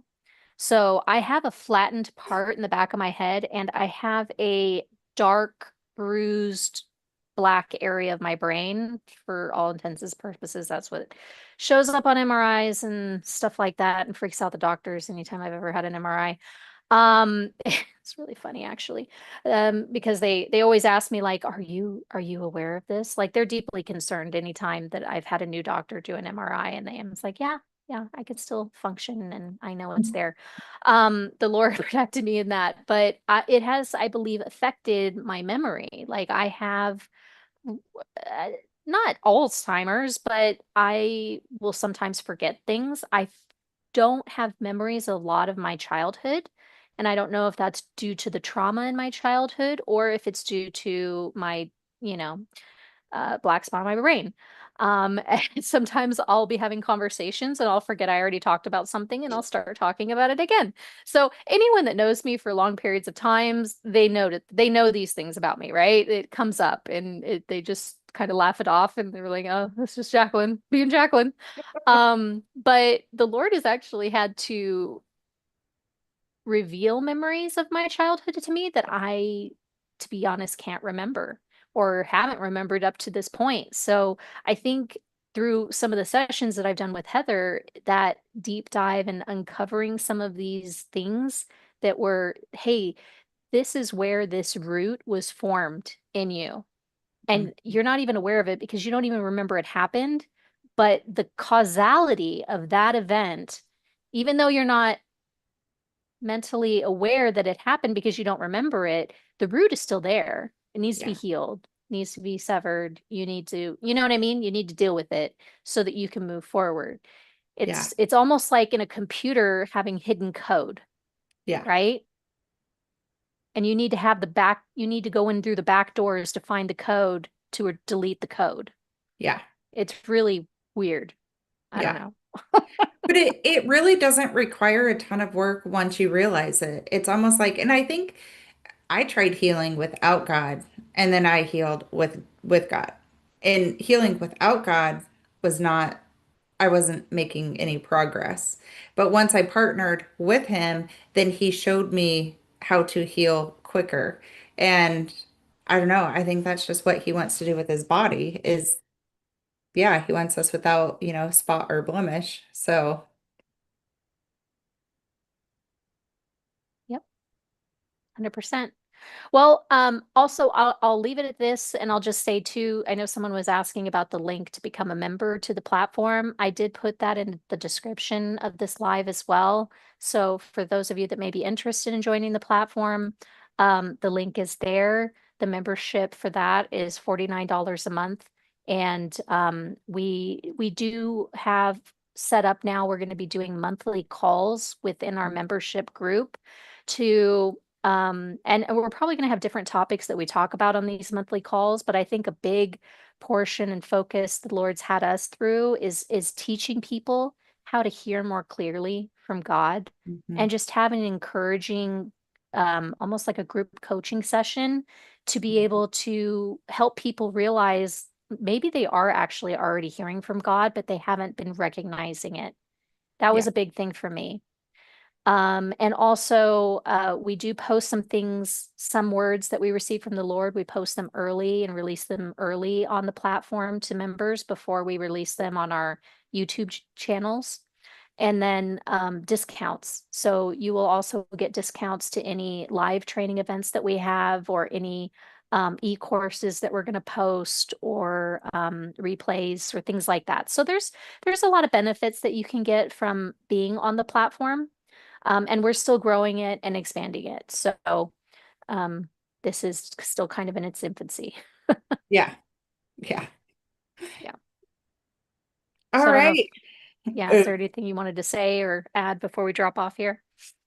no, I don't think so. Um, I think we are walking into some exciting times. I don't like it when I get hard words. I don't like it when I have words that are kind of a little bit rocky and I don't really know. But like what God has showed me is like you can look at it one or two ways. Like yes, it's a forewarning that things might be a little bit tough, but every time things got tough in the Bible, there was always a blessing on the other side, right? Like there was always recompense, redemption, acceleration, whatever it was on the other side of it, there was always a huge blessing.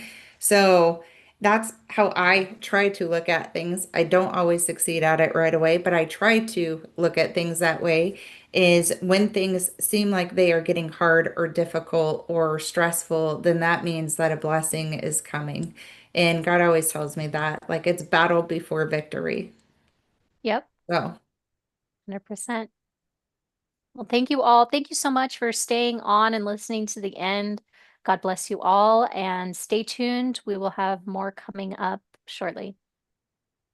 Bye now. bye.